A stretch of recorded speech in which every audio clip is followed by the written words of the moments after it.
कि राहुल गांधी और सोनिया गांधी ने असल में क्या कहा और उसके बाद कैसे उन पर पलटवार शुरू हुआ। सबसे पहले देखिए, सोनिया गांधी ने कहा राष्ट्रपति के अभिभाषण में सिर्फ झूठे वादे थे। बेचारी महिला, अंत तक राष्ट्रपति बहुत थक गई थी, बेचारी बड़ी मुश्किल से बोल पा रही थी। विपक्षी सांसदों का बयान दुर्भाग्यपूर्ण है। राष्ट्रपति भवन से स्टेटमेंट आया, यह राष्ट्रपति की गरिमा को ठेस पहुंचाने वाला है। राष्ट्रपति भाषण के दौरान कभी थकी नहीं।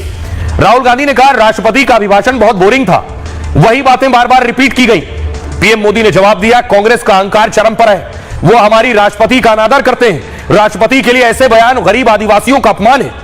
प्रियंका वाड्रा ने कहा मेरी मां राष्ट्रपति का पूरा सम्मान करती हैं, उनके बयान को गलत तरीके से पेश किया गया। बीजेपी ने देश को जिस खाई में डुबोया है, पहले वो उसके लिए माफी मांगे।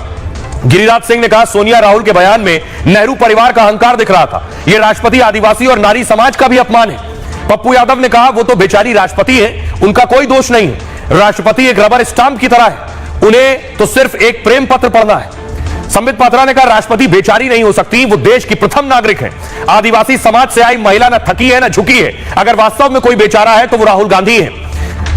मल्लिकार्जुन खड़गे ने कहा राष्ट्रपति जी का अपमान तो मोदी सरकार ने किया है, राम मंदिर और नई संसद के उद्घाटन में उन्हें नहीं बुलाया। कांग्रेस राष्ट्रपति या किसी भी नागरिक का अपमान नहीं करती है। केसी त्यागी ने कहा यह देश की पहली नागरिक का अपमान है, सोनिया अपना बयान वापस लें और माफी मांगे। सौगत रॉय टीएमसी के नेता ने कहा मुझे भी भाषण देते हुए राष्ट्रपति बेहद थकी लगी, उनका भाषण बहुत उबाऊ और रिपीट था। लोकतंत्र में राष्ट्रपति की आलोचना का भी अधिकार है। अनुप्रिया पटेल ने कहा सोनिया के शब्द लोकतंत्र को अपमानित करते हैं, जिन्होंने उनको संसद भेजा है उन्हें इस वक्त दुख हो रहा होगा।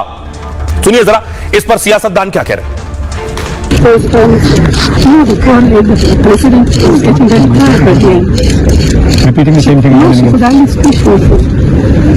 Boring, no comment.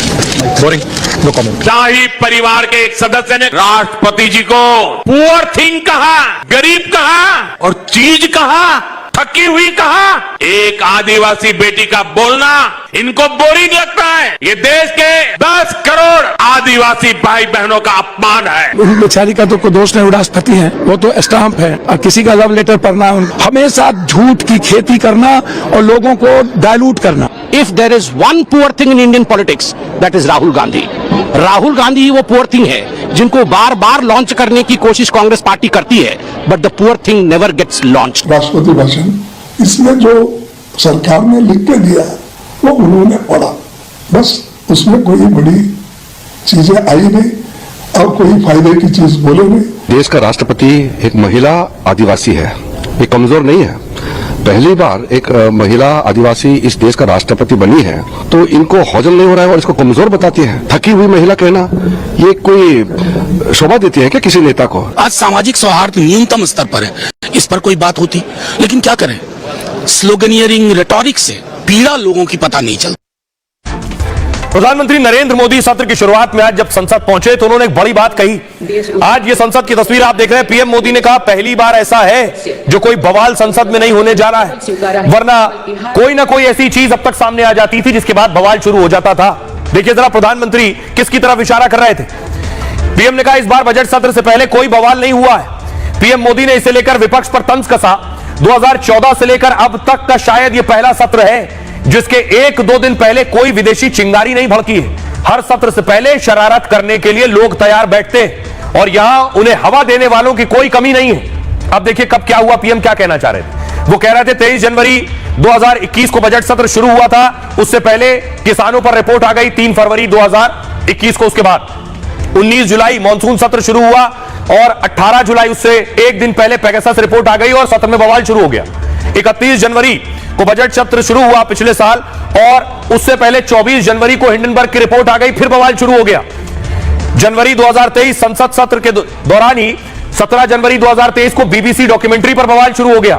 20 जुलाई 2023 संसद सत्र शुरू हुआ, 19 जुलाई उससे एक दिन पहले मणिपुर हिंसा का वीडियो आ गया, बवाल हो गया। 22 जुलाई 2024 मानसून सत्र, 9 अगस्त 2024 हिंडनबर्ग की रिपोर्ट, शीतकालीन सत्र 25 नवंबर 2024 और उसके कुछ दिन पहले 20 नवंबर को अडानी पर अमेरिकी अटॉर्नी रिपोर्ट आ गई। तो ये जो लिस्ट है सिलसिलेवार ढंग से आई पिछले कुछ सत्र से पहले, पीएम मोदी उसकी तरफ इशारा कर रहे थे कि वो विदेशी चिंगारी इस बार नहीं भड़क पाई। सुनिए। 2014 से लेकर अब तक शायद पहला पार्लियामेंट का सत्र है कि जिसके 1-2 दिन पहले कोई विदेशी चिंगारी नहीं पड़ती है। विदेश में से आग लगाने की कोशिश रही हुई साल से 14 से देखना, हर सत्र के पहले शरारत करने के लिए लोग तैयार बैठते थे और यहाँ उसको हवा देने वालों की कोई कमी नहीं है। ये पहला सत्र में पिछले 10 साल के बाद देख रहा हूं कि जिसमें किसी भी विदेशी कोने से कोई चिंगारी नहीं हुई। कुछ तो कहना ही है उन्हें जी, तो ये सब कहेंगे तो आपको लगता है इसे ध्यान भटकाने के लिए था? तो हमेशा यही करते हैं। जनता की जो इश्यूज हैं उनके बारे में बात नहीं करते, जवाब नहीं देते। आपने पिछला सेशन देखा, चर्चा ही नहीं की। बजट सत्र की शुरुआत हो गई है। कल बजट पेश होने वाला है, लेकिन वित्त मंत्रालय में एक परंपरा है हलवा सेरेमनी की। तो ये देखिए आज वित्त मंत्री बजट के हलवा, कितना स्वाद है इस हलवे में। ये तस्वीर आप देख रहे हैं, वित्त मंत्री के आगे कढ़ाई और उसमें हलवा है और वित्त मंत्रालय में जो काम करने वाले कर्मचारी हैं उन्हें हलवा वितरित किया वित्त मंत्री निर्मला सीतारमण ने अपने हाथों से। और कल जो है वित्त मंत्री बजट पेश करेंगे।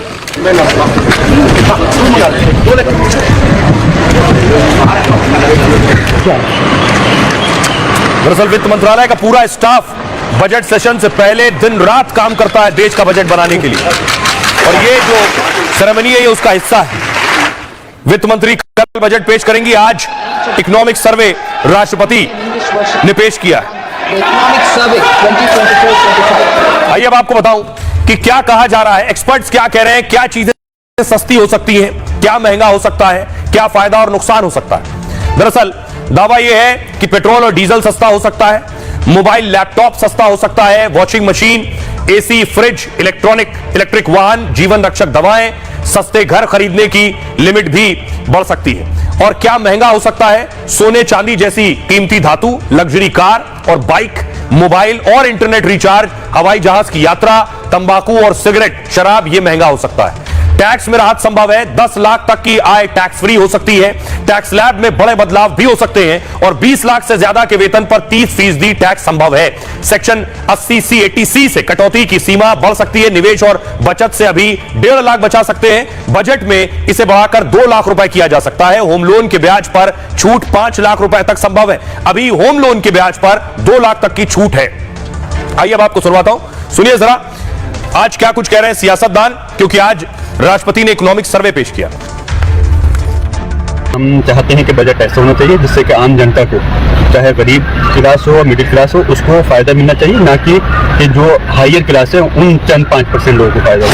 कि आम आदमी को उसमें रिलीफ मिले, जो टैक्सों के बोझ इतने आम आदमी के ऊपर पड़ रहे हैं, उसमें इस बजट में रिलीफ मिले, यही हम चाहते हैं। प्रतिशत मौजूदा वित्तीय वर्ष के लिए और अगले वित्तीय वर्ष का 6.3 से 6.8% की जो जीडीपी फोरकास्ट है, ये दुनिया में भयंकर जियोपॉलिटिकल टेंशन चल रहे हैं, उसके बावजूद भारत 6.5% के आसपास ग्रो कर। दुनिया में सबसे तेजी से जीडीपी ग्रोथ भारत की है और सबसे कम इन्फ्लेशन लार्ज इकोनॉमीज में इंडिया में है।